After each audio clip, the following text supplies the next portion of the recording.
ना कहीं ये पशुपालन की बात कर ले, ना कहीं ये कोई बड़ी डिमांड कर ले, इनमें बिजी रखते हैं। मैं पिछले 15 साल से सक्रियता से सचिवालय और कलेक्ट्रेट में जाता हूं, नियमित रूप से जाता हूं। मैंने एक आदमी को सचिवालय में किसी मंत्री से लड़ते हुए नहीं देखा। और मैंने बहुत बार लोगों को फोन किया कि आप कलेक्टर के यहाँ ज्ञापन देते हैं, आज वहां चलते हैं, ठीक है आ जाएंगे।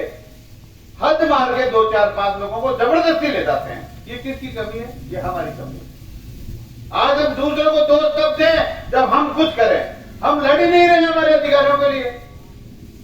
चीफ सेक्रेटरी सरकार की, जिसको मैंने उद्घाटन के लिए नांगल पुरोहित में इनवाइट किया, प्रोग्राम बन गया आने का, गवर्नर धारे थी, कलेक्टर चीफ सेक्रेटरी, मैंने बीच में मैं 10-20 आप लोगों को बुलाना चाहता था, लेकिन शाम को ही कलेक्टर का फोन आया कि साहब मैम का प्रोग्राम कैंसिल हो गया।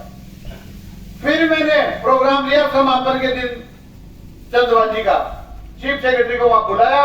उसने अपने भाषण में कहा, यूट्यूब पे आप चेक करना, कि उप जिला प्रमुख महोदय ने मुझे बुलाया तो यहाँ आना पड़ा। मैं 10, 20, 50 मैंने टेलीफोन किए कि कैसे भी करके कुछ किसान आ जाए तो मैं एक प्रतिनिधि मंडल को मिला। ले दे के मैं लेटर लिख के गया, वो 2-3 लोगों के साथ में मैंने पकड़ा दिया। महादेव जी मीनार, वहां के जो प्रभु जी जितने भी लोग थे, उन्होंने कहा साहब अब तो नहीं आएंगे यहाँ। मतलब उनका कुछ व्यक्तिगत इश्यू था। मैंने कहा चीफ सेक्रेटरी को आप ज्ञापन तो दो। अब रही बात, अभी सुरेंद्र जी कह रहे थे कि मुख्यमंत्री जी तो आए थे, मैंने 4 बातें मुख्यमंत्री जी को लिख कर दी। एक तो दी साहब जयपुर जिले में पीने का पानी लाओ, कैसे भी लाओ तैयार, ये लिखित में दिया उनको। एक मैंने कहा साहब रिंग रोड बनाओ। आज भी हमारे किसान डरे हुए हैं कि मकान कहां बनाए, किसके खतरे के ऊपर आएगी, किधर से आएगी। कभी तो सर्वे करते हैं दादर के ऊपर से, कभी सर्वे करते हैं सिस्टली के ऊपर से, कभी सर्वे करते हैं जयरामपुरा के ऊपर से। आज भी स्थिति स्पष्ट नहीं है। 3 सर्वे होगा तो रिंग रोड की स्थिति स्पष्ट करो। तीसरी बात मैंने कहा साहब आमेर विधानसभा क्षेत्र में एक भी कॉलेज नहीं है। तो मुख्यमंत्री जी ने मुझे कहा कि तू मेरे पास आना, मैं बुलाऊंगा तुझे और लेटर हेड पे लिख के डिटेल बना के लाना। जो नेक्स्ट बजट आएगा उससे पहले मैं इसकी योजना बनाऊंगा और वित्तीय स्वीकृति, इलिजिबिलिटी सारी चीजें देखकर। फिर उन्होंने अपने भाषण में भी कहा, एक तो मेट्रो की बात की और एक की मेरे पास अन्य मांगे भी आई है, उनको भी मैं परीक्षण कराऊंगा, ऐसा मुख्यमंत्री जी ने कहा। ये मैंने 4-5 बातें उनको लिख कर दी। अब रही बात, हम लोगों को सक्रियता से, गंभीरता से इस कार्यक्रम को आगे बढ़ाना है। इसमें कोई दो राय नहीं कि शास्त्री जी मेहनत कर रहे हैं, और मैं शास्त्री जी नहीं, आप सब भी मेहनत कर रहे हो। मैं एक भी व्यक्ति ऐसा नहीं है जिसकी मेहनत को मैं नकार नहीं सकता, क्योंकि किसी का कम योगदान है, किसी का ज्यादा है, लेकिन आप लोगों का योगदान है। मतलब उस व्यक्ति का भी योगदान मानता हूं जो चाहे 4 कदम बढ़ा के हमारे बीच में बैठा तो सही। हम लोग ये मिलकर कोशिश करें कि पहले तो ये पंचायतों की मीटिंगें करेंगे सारी, उसके बाद में ये ना जयपुर लोग तो जैसलमेर बाड़मेर से आए हैं आंदोलन करने के लिए, शिक्कत से वहां से लोग आते हैं रोजाना, मैं देखता हूं। हम यहां से जा नहीं सकते, ये 20 मिनट का रास्ता है।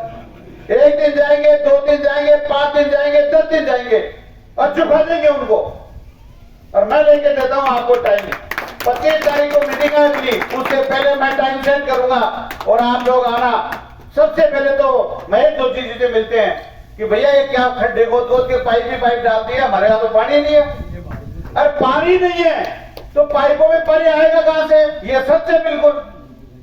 अब आप कहते हो लोग सरकारों से डरते हैं। अरे सरकार कांग्रेस की है, हम जाते हैं कांग्रेस की मीटिंगों में रोजाना। कल भी था, अभी शाम को 7 बजे जाऊंगा नागपुर में, कल मीटिंग है पूरे देश के पंचायती राज के लोगों की। लेकिन अपनी बात बोलेंगे, वहां भी बोलेंगे, यहां भी बोलेंगे। कोई निकालो तो कल निकालता, हाथ निकाल दो, क्या फर्क पड़ता है इससे? हम तो राजनीति में हैं इसलिए कि गांव की बात करें, किसान की बात करें, हक की बात करें, डेवलपमेंट की बात करें, और वो करेंगे। और इस तरीके से नहीं करेंगे।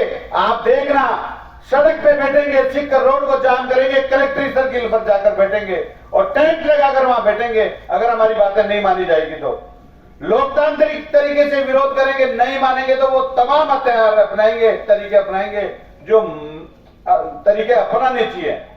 तो आप लोगों से मैं आग्रह करूंगा, अभी गांधी जी कह रहे थे वोट किसी को भी दे दो। अरे किसी को क्यों दे दो? हमारे को तो संविधान में हथियार ही एक ही दिया है। हम कोई गोली बंदूक चलाने की बात थोड़ी कर रहे हैं। लोकतंत्र में अगर आपके पास कोई टूल्स है, कोई वेपन है, कोई हथियार है, तो एकमात्र है कि अपने वोट की ताकत से लोगों को महसूस कराओ कि हम क्या चाहते हैं। हम उसको चुनेंगे जो हमारी बात करेगा। कोई भी हो सकता है, वो कानूनी बावरिया भी हो सकता है, वो मोहन डागर भी हो सकता है, वो कोई शास्त्री जी भी हो सकते हैं। मैं ये बात हमेशा कहता हूँ, हमेशा कहता रहूंगा कि हमें उसको चुनना चाहिए, चाहे वो ग्राम पंचायत की बात हो, चाहे विधानसभा की बात हो, चाहे लोकसभा की बात हो, जो लोगों के बीच में रहे और जो बोले वो करे। मैं जिला परिषद में दूसरी बार चुनकर गया। एक आदमी ऐसा बता दो जिसने मुझे कोई कागज दिया और मैंने उसका जवाब दे दिया हो। एक आदमी ऐसा बता दो जिसने मुझे टेलीफोन किया हो और मैंने उसके टेलीफोन का रिप्लाई नहीं दिया हो। कागज, मैं हर कागज को सक्षम जगह पहुंचाने की कोशिश करता हूं और ये प्रयास करता हूं कि उस कागज का परिणाम आए। हर उस कागज को व्यवस्था, आप ये अभी सही कह रहे थे कानून की कि अधिकारी सोनजी कह रहे थे, हकीकत में जनप्रतिनिधियों पर अधिकारी इतने हावी है जिसकी कोई सीमा नहीं। सरपंच सेक्रेटरी का तेला उठाता है, प्रधान वीडियो का तेला उठा रहा है और मैं सीओ कार कलेक्टर का बिल्कुल ही नहीं उठवाता हूं, उनसे उठवाता हूं। या आप मीटिंगों में सारी प्रोसीडिंग देख लो आप, क्योंकि जब आप कागजों को पढ़ोगे, समझोगे, देखोगे, आप में से अगर कोई टीवी देखता है ना तो सारी व्यवस्थाओं को जानता है, रोजाना न्यूज में सारी चीजों में आता है। वैसे तो आजकल ये सही करे आप कि मीडिया बिल्कुल बेईमानी पे उतर गया, उल जुल खबरें बताता है, सच्चाई बताता ही नहीं। ये बात सच है। अब रही बात भार्गव जी से, हमारे को कोई तकलीफ नहीं, कोई नाराजगी नहीं, लेकिन एक आग्रह है। नहीं, मेरी खबर वो सुनो बताऊं, मैं खबर इनको लिख कर देता हूं। मैं एक बात जरूर, नहीं मैं इनसे आग्रह करूंगा, एक मिनट।